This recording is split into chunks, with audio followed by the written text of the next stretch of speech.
All right, so what's our new like top 10? What's gonna happen? I guess we should set a time period on it. It's around the corner. What's like around Honestly, the corner, like next 5 years? There was this Harper magazine used to do the thing.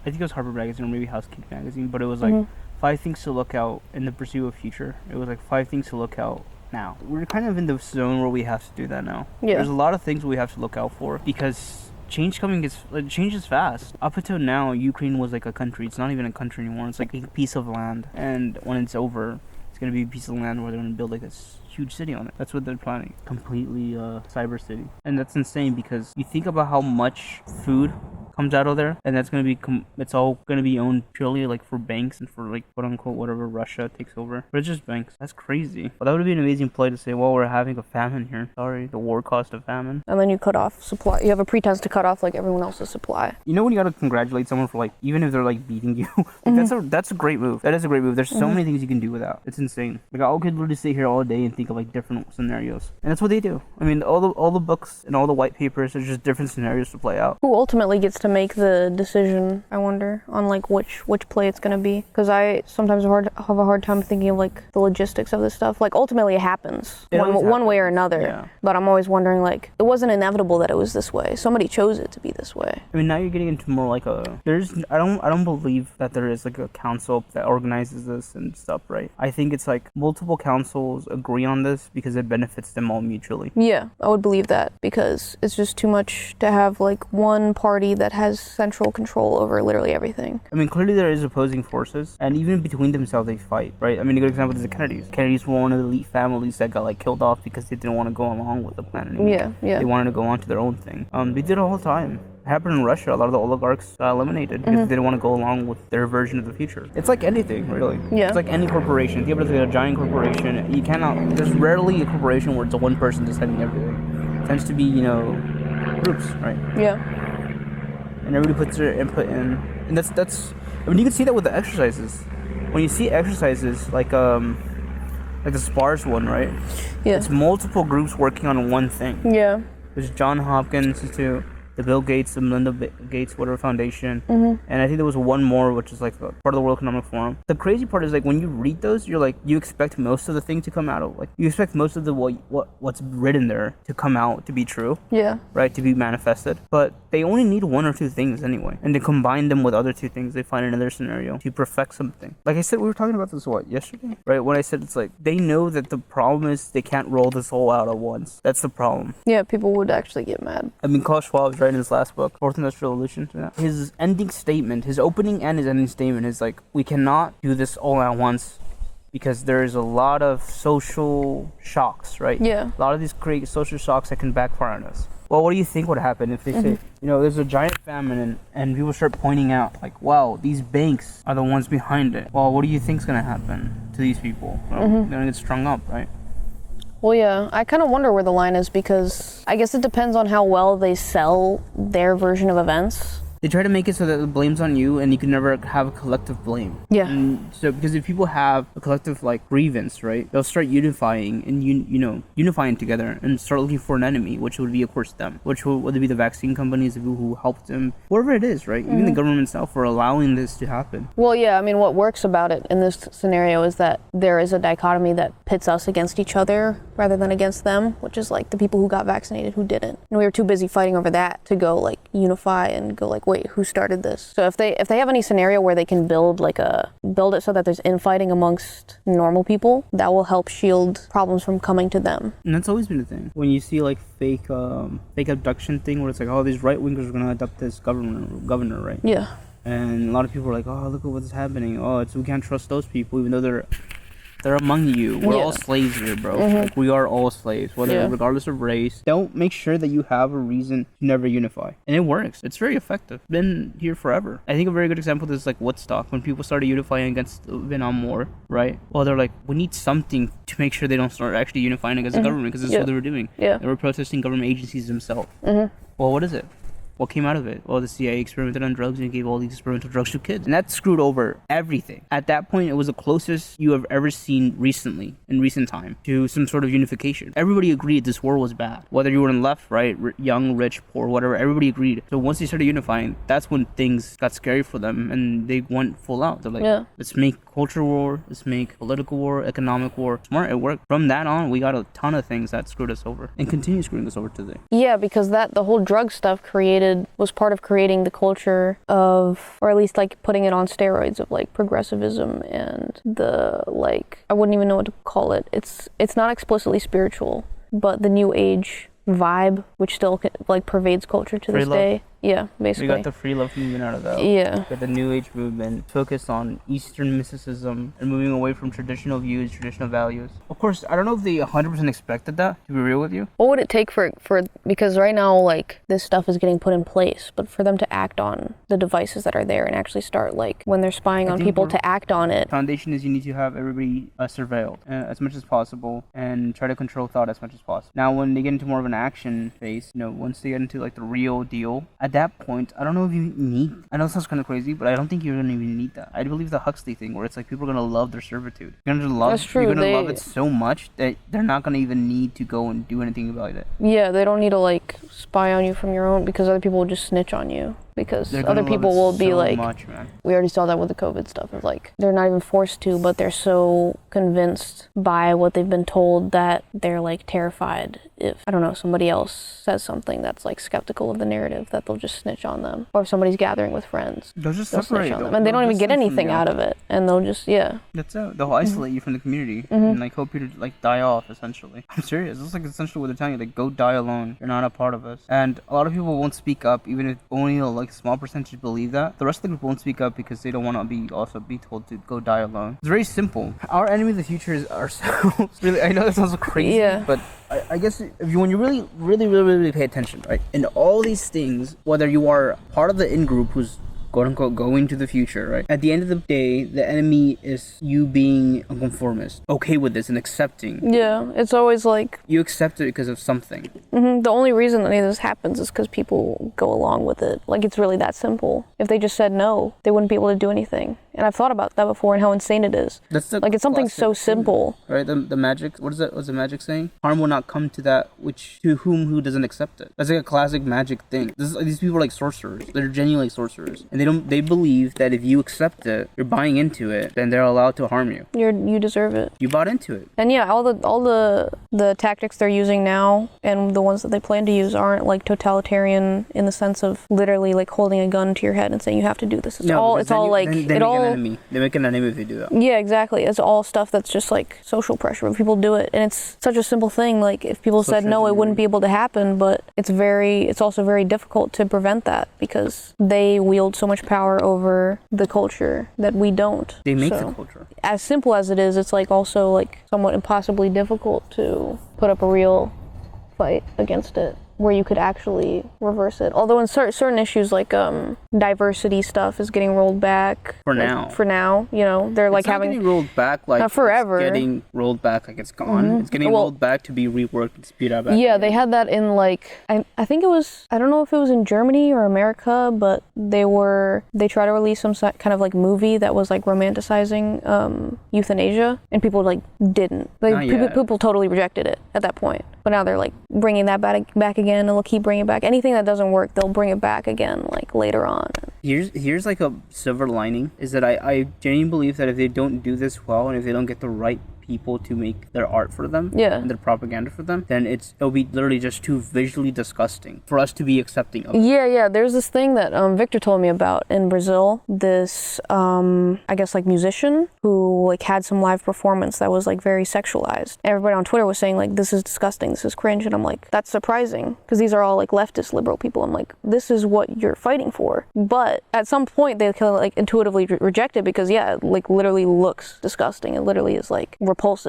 So that's kind of cool that that's like an inbuilt feature. The problem is though that it can be disguised. I mean, they do that with the gay stuff all the time, or the trans stuff. They romanticize. Yeah, they present a romanticized vision of what it is. Oh, they're just normal people, do normal things. They want a family and kids because they can't show you what it really is, which is like we go to the bathhouse with a horse. What?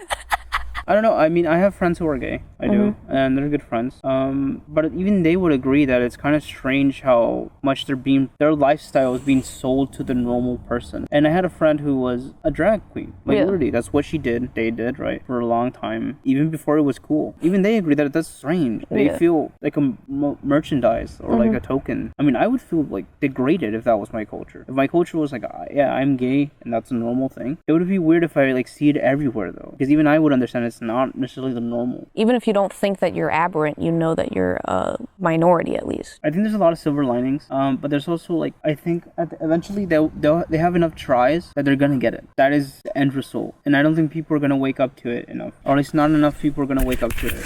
Like I told you, there is some sort of resistance in other countries, like in Spain, Italy, the Netherlands, where people are moving away from big cities and starting their own farms and starting their own things. But there's not enough of those overall where I think it will make a difference. We're talking from a sinking ship, I guess. That's what I'm saying. Yeah, there's a certain level of like convenience that all of these things bring you, and to like reject. Oh yeah. Oh no. Oh, okay, no. Someone's dog. What the dog doing? Feels like free lunch. Yum yum. My Mongolian genes are. It's Nums. No, that's someone's dog. I can't eat it. But if it wasn't someone's dog, what would happen? Kung Pao chicken. Oh yeah.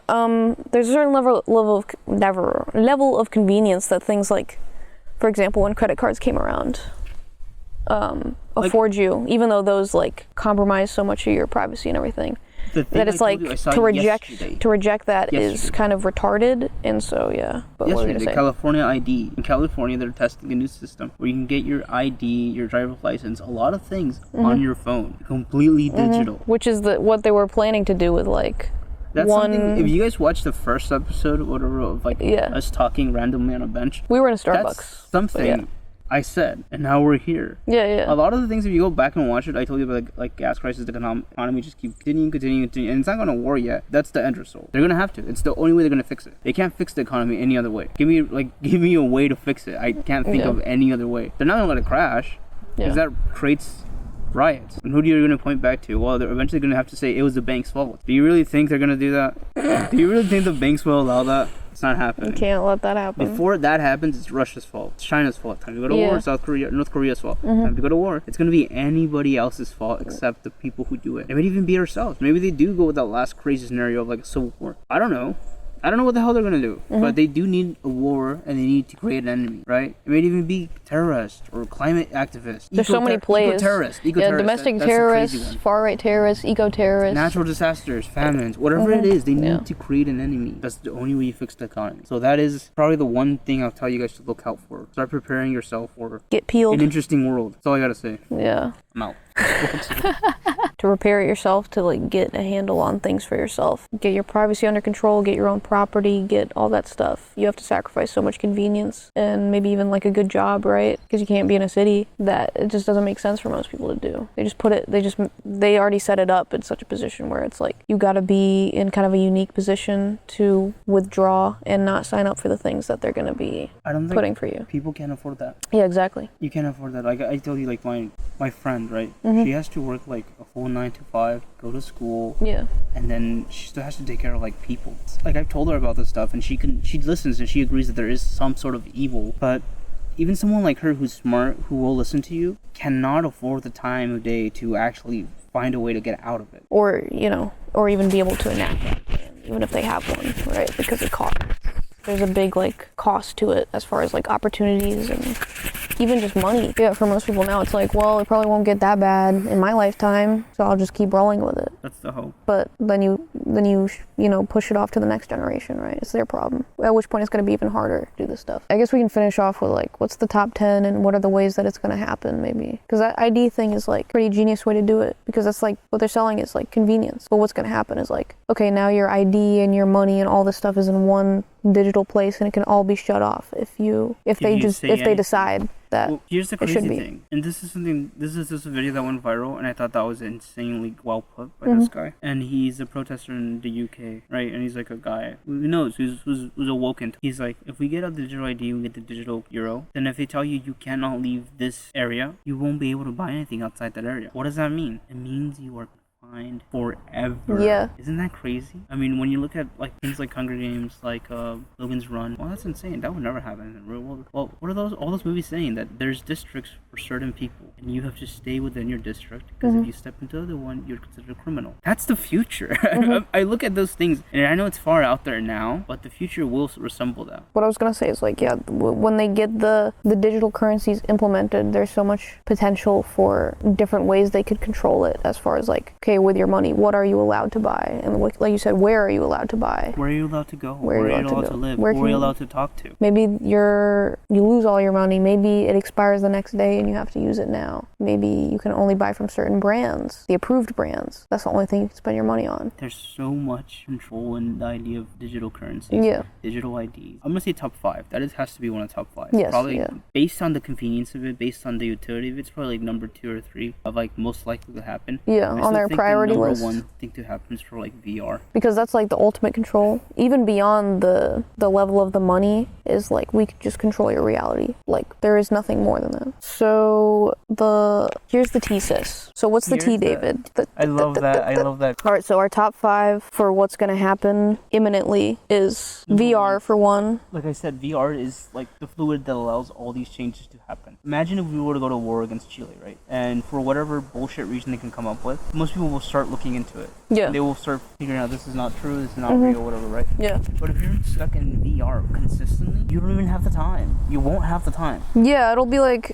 I mean, even that, it's kind of like that now where, you know, big things like that are... But with VR, it's way worse. Yeah, that's true. Because you don't even care about this world anymore. You will be caring about the other world. That's insane. When you really think about that. You are it's like you're living in a dream. Consistently in your dream, that is what's real. In the future, we're all going to be like Wattpad writers. Yeah. Where they believe this is real, whatever they're writing. I didn't think about that angle of it, but like, yeah, you do care more about the like this fake world, because that's the one you spend more time in, and it's like more, you know, it fools your brain into thinking, oh, well, nature is lame. This is good because there's porn or something. Well, actually, check this out, actually. This is the craziest stuff. I think there's just going to be a biological... I forgot the right word, but it's the fusion between biology and technology. I think there is going to be some sort of machine that allows you to taste whatever you're eating, smell whatever you're eating, feel whatever you're doing. That's going to be... Once you get to that level... If it does get to that level... over. Yeah, it's literally over at that point. You're looking at like Ready Player One, Her, the movie Her, it's over. People don't interact with each other. The only time people will interact with each other is because you have to go to work. Random casual sex, random casual activities. Yeah. You're not gonna... Most of your friends are gonna be online. Most of whatever you do and that are important will be online. I mean, it shouldn't be like underestimated how complicated it is to pull off. It is. It's very hard. But in the distant future, it's not inconceivable. What I do think is inconceivable is like somehow fusing your consciousness itself with... That's just not gonna happen. That's nerd bait.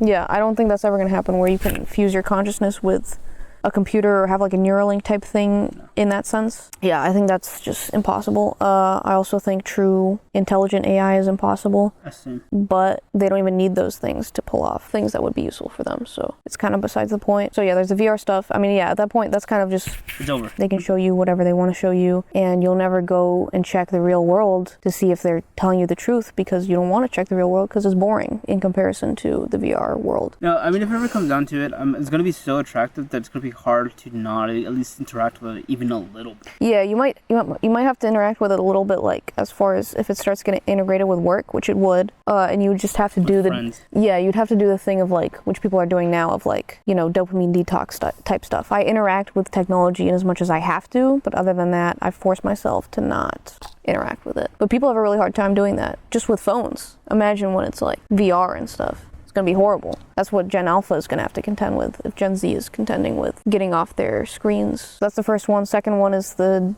digital ID and digital currency. Third is to like set up a surveillance system. They need to set it up to the point where you are tracking and tracing everything at all times, and you're doing it with the people around you as well. That's the most important part. Sorry, I'm doing the white person look right now. My face would be witnessing man-made horrors beyond comprehension. Oops. Awkward. Sorry, I don't even want to like riff on it more, but the crazy like amount of degeneracy that would come out of like VR will be insane. Yeah, it's probably better to not think about it because I think the things that you could come up with And the reason, and if it's like a world where you can hide from other people, you're gonna be like, it'll be like some. Google will know. No, like for example, Google won't care though. Yeah, I know they won't care, but I think it's just funny that they'll know. They'll be able to see like what people are doing. I wonder how they feel about it. Like they'll see the insane like anime waifu simulation that people have. It's kind of funny. It is a little bit amusing and also like horrifying. You're gonna have people who like literally don't leave their seats unless like they have to like work out because they're gonna die if they don't, type of thing. Yeah, or they'll just die. Could be. Okay, what's the third? Do you remember? Their own surveillance systems. Okay, so yeah. we want to track and trace each other. We all want, like even you said like jokingly, like I have a Fitbit, I've took the L. You're holding. So I have a smartphone. I have a Fitbit. You're holding the L. L. It allows them to see who's a troublemaker, who isn't a troublemaker, and most importantly, to check on each other. That is the most important of this, to check on each other. You're going to be able to see who said what, when, where. So when do they, like I said before, like them surveilling is one thing, them acting on their surveillance is when people get mad. Like when Google or whoever is admittedly like watching what you're saying and like sending you to jail over it, that's like a big step up from where we are now, which is like people just in the back of their mind know like they might be being listened to at any point. So how do they get to the point where people are okay with that? Intermediate. You put an intermediate, right? You put someone in between, and guess who that is? Each other. So we have like the idea of Google Glass ever come to reality. You can see what's live streaming. Well, I wonder what Soph's looking at today. Click and see what she's doing. You're gonna be able to see what your friends are doing at all the time. Okay, yeah. Yeah, they trick like us to be the enforcers against one another. Supervising enforcers. That's crazy. That's really smart. Mr. Brzezinski did say something similar to this. Well, that's the most effective because, yeah, again, it pits us against one another without ever unifying against the common enemy. All right, number 4. Number 15. Number 4. Shortages in different sectors of the economy. They need to continue to do that. And, I mean, the economy's always been in a boom-bust cycle. It's always been this way. Curl quickly, right? Always been this way, will always be this way. But now we're witnessing even further, how would I say, entropy. We've never seen things get like this bad without hitting the fan. Because they're able to somehow keep it afloat. Bullshit wizardry. Financial wizardry. Yeah, no one knows how it works. But it's working somehow. Yeah. But I think we are going to be seeing more and more runs. And do not be surprised when you are seeing shortages in the labor market. Shortages in housing. Shortages in very things that we don't really think that useful. This is not very useful. This is not a huge part of the economy. At least you believe it isn't, right? Yeah. But when you start seeing shortages in like farming equipment, things that allow you to grow things for yourself, things that allow you to construct stuff for yourself. That somewhat runs counter to like avoiding people rioting if you're doing shortages and things that pacify them, but it's specifically shortages of things that allow them to, like you said, take control of their own lives. We didn't want it to be this way. No one wanted it to be this way. It's just like that. Yeah, the last one is the big one, and then I do believe that eventually they have to go to war. I really do believe it's inevitable. Whether that would look like human on human warfare, I don't know. They've been working on drones that are pretty sophisticated nowadays, and not like the crazy stupid Boston Dynamics. People think that that's latest technology. That is like centuries old now. When people make fun of that, it's because you're making fun of the thing that they want you to make fun of. Yeah. Because trust me, they have a lot of cooler shit that you are not allowed to see right now. Trust me on that one. Once we get there, you're gonna be like, wow, that guy knew something. Let's just say the man who knew. That's all you're gonna know. Okay. Yeah. They are way further ahead than you think when it comes to robots, drones specifically. And I guess with VR, it would have to play out like drone warfare, where you're off with your anime harem, right? And then you get the news blip. You're me, okay. And you're with your harem of anime waifus, okay? And you get the news blip that, we're going to war, but it's like drone warfare. So you're not getting drafted. You get to be comfy at home. And you're just being told what's happening in the outside world, but you don't really actually know. So they can tell you anything. That's the future. 100% is. Ultimately, someone just needs to take the fall. Someone needs to take the fall, and of course they're not going to let the banks do it. If they do, I would be insanely surprised. And if they do, it's because they're doing it for a reason, right? Maybe they cooperate along the way. Because they did that in 2008, like they said, the evil banks. How it is, yeah. They did let them take the fall, kind of, because they kind of wanted that. Yeah, but nothing really important came of it. They wanted that because they wanted other banks to consolidate. Consolidate? What is it? Consolidate? Yeah, which ended up creating Vanguard and BlackRock. I'm just saying, that's all they wanted to do. Okay. I didn't know that piece of trivia, but that makes sense. Which they may do again, because there is some smaller banks that don't cooperate with this. They would have to do that before rolling out digital currencies. So that could be the play. That could be. They have a lot of scenarios, guys. And I'm not saying that I'm a genie. It really just depends on what they're feeling. Is it the war or what's it for today, right? the psyop for today? SpongeBob or the Minion for today. What's the likelihood of them playing pandemic card again, or is that? It worked once. Why not? I'll continue it. Maybe they're not ready for full-out war. Maybe they're not ready for a natural disaster. Natural. Right? Yeah. They're not ready for eco-terrorists. Whatever they need an enemy. Yeah. That's all. I guess what I'm trying to say is war. It doesn't have to be traditional standard warfare you're used to. But they need war against something. Yeah. Because at the end of the day, they need an enemy. We need a reason why bad things are happening. Yeah, exactly. They want to like rape you, and then they need to tell you who the rapist was. Okay. Because it can't be them. And when they tell you who the rapist is, they're going to be like, okay, we need to get back at the rapist. And to do that, you need to give even up more of your rights to me. So it's kind of like a nice cycle there. Bro just wants to fish. For real, dude. If the feds know who David is, just leave him alone. Yeah, he just wants to fish. He's not going to do anything weird. I will never do anything weird, literally. Yeah. All right, well, that's it. Oh, yeah. For me, that is the only silver lining. Go learn another language. Go find people in third world. Go find a wife or a husband in third world. Guys, you all need to learn Portuguese, and then we're all going to go to Brazil together. Brazil, that's the plan. we're gonna be like the funny guys from the 40s who all went to Brazil and Argentina. I don't know what she's talking about. The reason is because they don't have the infrastructure to actually make it Philippine over there. Yeah, exactly. They don't have the money. They don't have away with the law. As nice as the standard of living is here in like America and Europe. That's also the reason why they can like implement more insane things. They just don't have the money in. Not that we would go to Africa, but like Africa, for example, there's not going to be a surveillance state there. They don't have the money for the cameras, bro. Chile, no. Argentina, no. At least not the major cities. If you look somewhere like, I can't remember the name. But I would say the next best thing to that is just move out of cities in America and purposely go to somewhere where it's like not poor, but like kind of poor, like rural. Middle class. Yeah. Lower middle class. Just because, so I think that's a good enough solution, at least for now. Start learning how to be a human without technology, just in case. If you can. If you can, yeah. You can spare the time and the brain power. Learn Portuguese. And learn Portuguese. Come on. Gosh, what the frick is it? I'm going to Haiti. That would be kind of cursed. I'm learning Haitian. I'm going to Alaska. That's kind of cursed. I'm going to Siberia. Latin America, South America, all these places are pretty safe, to be honest. So good luck, guys. Bye. It's your problem, not mine. You gotta figure it out. Hey sisters, today we're gonna be talking about Klaus Schwab and digital ID. Bye sisters. So, if you want to be real sportsmanlike, when the round ends, before you walk off to your corner, you gotta finish off by. And what if the ref chases you? You go like this. You walk into your corner. Yeah. When you're in a real match, okay, professional match. Big match. All the pros know this. You gotta let your intrusive thoughts win. Every time. You start asking for pee in your mouth and they get creeped out. You just hit them with one of those. They're like, what did he just say? Pee in where? Check this out. While they're busy getting in the ring, check this out. Most boxers are like waiting until the bell rings to start fighting for some reason. I don't know why. They're like being superstitious or something. You don't have to wait. Like as soon as they walk in the ring, it's just die, beater. What the goat Kefir sees. Have you actually ever been in a fight? No. I mean. Uh-oh. Okay, I gotta leave. This is your house. Where are you going? You let me in here. I like answered honestly for a second. I forgot about the skit. I'm like, no, I haven't been in a fight.